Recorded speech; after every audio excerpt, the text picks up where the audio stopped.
Hello, I'm Dr. Tara Palmatier of shrinkformen.com. Just in case anybody's wondering, you're going to hear some noises in the background. My pit bull has decided to enjoy her morning bone. This one's napping. In this video, we're going to talk about some of the, I wouldn't even call it an issue anymore, or a challenge. It's just sort of a momentary eye roll. That people who help male victims of narcissistic abuse sometimes experience. It's something called concern trolling, which is basically a thinly veiled shaming tactic, but we will get into that now. So, and I apologize for reading, but this is how I do this, apparently. Okay, I get emails, lots and lots of emails. Messages run the gamut from client inquiries to thank you notes to unsolicited 50+ pages of copied and pasted court documents. Please stop sending those if you're not a client, by the way. To shaming tactics from self-identified individuals with borderline personality disorder, to 3-page walls of text from men and women who are in some pretty dire straits. Things just kind of pour out, and I'm happy to receive those emails. Well, not happy that you're in that situation, but if you're going to send that type of message, paragraph breaks are good. Eyes. Ordinarily, I ignore the BPD shaming and name-calling emails and file them directly to my mixed nuts folder. And the concern trolling emails I share typically, or receive typically share the same fate. So what is concern trolling, if you're not familiar with that term? It's when an individual posts a comment on an internet article or forum or sends an email to a website administrator, such as myself, acting as if they'd be an ally, except they have concerns. In reality, they're not being supportive, but rather they're looking to silence or shut down their target of concern with their concerns. So a while back, to add to that, concern trolling basically is just a thinly veiled shaming tactic meant to put the target on the defense and to engender guilt. So a while back, I received an email from a woman, let's call her Lana. It's obviously not her real name. Her email washed up onto the shores of Lake Shrink for Men, and guess what? Lana's concerned. So here's the note she sent. My partner is personality disordered. He likes to blame me for his behavior and identify me as the one with personality disorder. I spend the early years of our relationship trying to avoid acting like his controlling mother. Is it hard not to act like someone's controlling mother if you're not controlling yourself? But I digress. I'll try not to further editorialize as I read her note. Okay, back to her note. Of course, despite my best efforts, he did end up projecting onto me his mother issues. He is actually pretty charming and tries to convince people that I am personality disorder. He systematically broke me down and makes it seem like I was the one who did this to him. When I met him, he had very few skills. When I left, he had a whole array of skills, enough to start his own business. He basically discarded me and pushed me to leave.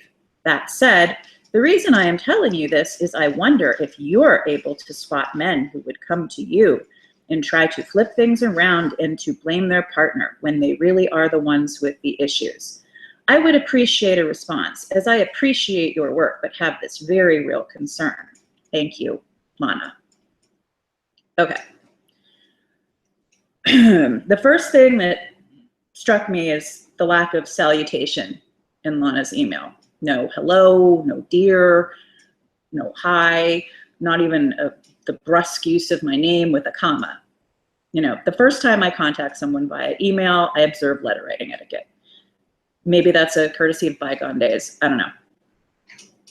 The second thing I noticed is Lana's use of the word goddess and a solar system satellite in her email address. Now, this isn't a hard and fast rule, but approximately 80% of the emails I receive from self-identified borderlines and other such individuals who take issue with the information I provide on Shrink for Men in their email addresses. It often includes references to mythological deities, astrology, fantastical creatures, use of the word wisdom, like super wise goddess, Virgo, Maleficent, something like that.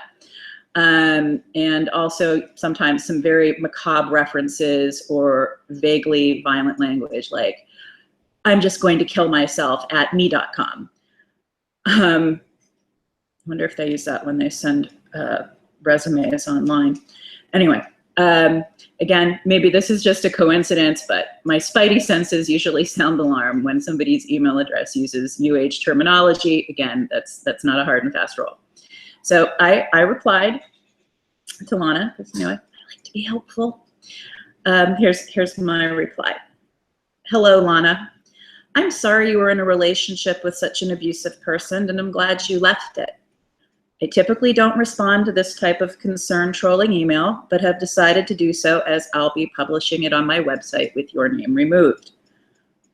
One of the problems with personality disordered individuals, male or female, is that they often flip things around, or to use the technical term, project. There are far more websites that cater to women who are involved with personality disordered men than there are for men involved with abusive disordered women.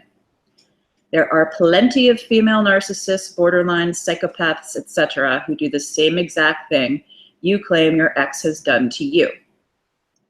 Does that mean there should be no online resources for men or women involved with abusers of either gender, because a disordered person might get his or her hands on it and twist things around?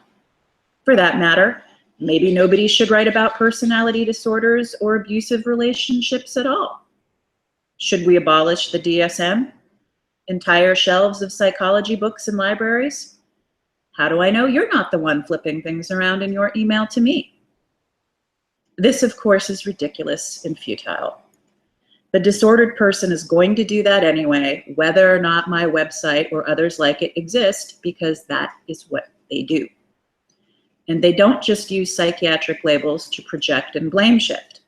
They also use religious scripture or everyday language. Shall we get rid of the Bible and other religious texts? How about language altogether? Disordered persons project, they gaslight, they DARVO. DARVO stands for deny and reverse victim order. I wrote an article about that maybe in 2012 or 2013. You can find it in the shrinkformen.com index. They DARVO and they smear. The best thing anyone can do, male or female, who finds themselves involved with an abusive, disordered person, as you claim your ex is to get away from her or him as quickly and safely as possible. Then they should seek some form of support to heal and understand what got them into that relationship in the first place and why they tolerated the abuse for as long as they did. It usually doesn't have anything to do with love. As for my ability to spot men who would come to me and try to flip things around and blame their partner, disordered people rarely hold themselves accountable for anything. And yes, it can be fairly easy to detect in counseling after a session or two. Disordered persons typically end treatment when the focus shifts onto them and their behavior. Best me. Okay, so here are some other problems I have with Lana's email. First, abuse is not a gender issue. There's research that indicates abuse is perpetrated at pretty much equal rates amongst men and women. And that's, you can look that up online. I have another article on my website, Can Men Be Abused? I think that was published back in November of 2010. It's in the index, you can find it there. So I repeat, abuse is not a gender issue. The only gender issue present in intimate partner violence, domestic violence, whatever the current label is that the prevalence and impact of female perpetrators is minimized or completely unacknowledged, and that male victims are often ridiculed or ignored. Women are every bit as capable of being abusive as men are.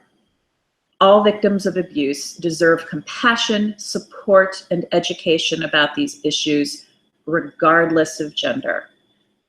FYI, ladies who have issues regarding information about personality disorders falling into the wrong hands, please give me a break. Narcissism and other forms of characterological dysfunction have been documented going all the way back to ancient Greek playwrights. Maybe earlier, I don't know, world literature is not my expertise. Clytemnestra, Lady Macbeth.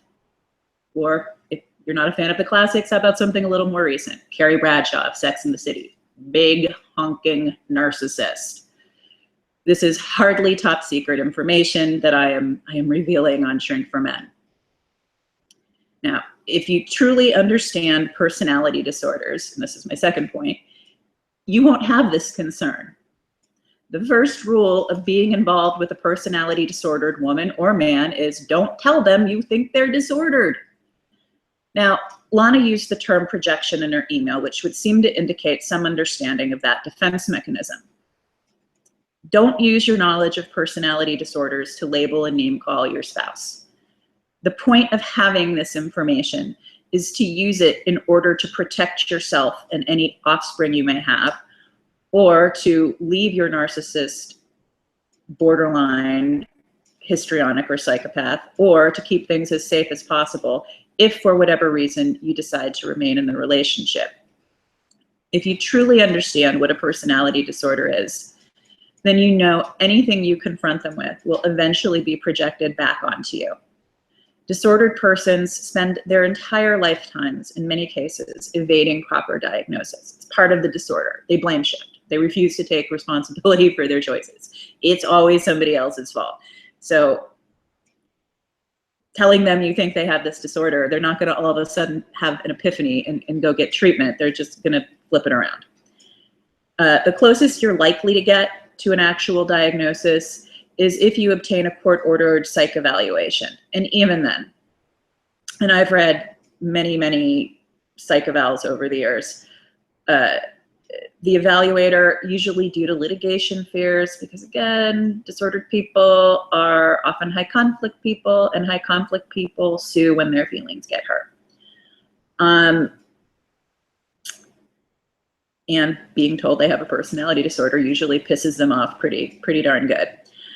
So typically evaluators will sidestep the issue by saying Ms. or Mr. Narky Pants scored high on narcissistic or borderline traits, or responded in a way that seems to indicate that they believe they're always right. It's rare that the evaluator will come out and make a diagnosis. And the third issue is that if you've been abused and tormented by a personality disordered partner, parent, boss, sibling, friend, then you should have compassion and empathy for other victims of abuse, regardless of their gender. I've listened to client audio recordings in which my clients' raging wives and girlfriends are shrieking and bellowing at my clients that they are narcissists, they are psychopaths, along with a plethora of other unintelligible garbage. You know, it was almost, I swear that the rage spittle was almost coming through my computer speakers. And these women in their rages were quoting passages from other bloggers. I'm not especially familiar with their work. Kim Saeed, I think I'm probably pronouncing that incorrectly, and Melanie Tanya Evans. Now, while I'm unfamiliar with Ms. Saeed's and Ms. Evans' respective works, I have a difficult time believing that they advocate this kind of interaction to anyone who believes that he or she is living with a narcissist, psychopath, or borderline. Same goes for the men who read Shrink for Men. Ladies, if you arrive to my website or my YouTube channel or my Facebook page because your husband or boyfriend is doing something similar, maybe you're disordered, maybe you're not. I don't know. What's for certain is that your husband or boyfriend has completely misunderstood the information, or is at best hopefully naive, or at worst, excuse me, an idiot or possibly disordered himself. If you truly understand what it means to have a personality disorder, then you also understand that the disordered person is highly unlikely to change, and that the smartest thing you can do is to get out as quickly and cleanly as possible. Will the narcissist or borderline continue to project, gaslight, and smear campaign? Of course, that's what they do. But once you're far enough away, who cares? Unless the narcissist can cause you career damage or alienate shared children, let them have the mutual friends. Let them have the last word. Go no contact and rock on. Okay, that brings us to the end of today's video. If you, I think it's called Looking Under the Low Bar, there's a link to the full transcript of this. This is an article I published a couple years back. Also, I provide individual counseling and coaching services if you're in a relationship like this, trying to get out of one. I also work with adult children of narcissists and borderlines. And while I direct most of my writing towards men, I also work with women and families who are trying to cope with a crazy ex who's still causing mayhem and chaos. So that's it. Thanks for watching. And sorry about the video quality. I really hate making videos, but I'm making an effort. Have a good day. Bye-bye.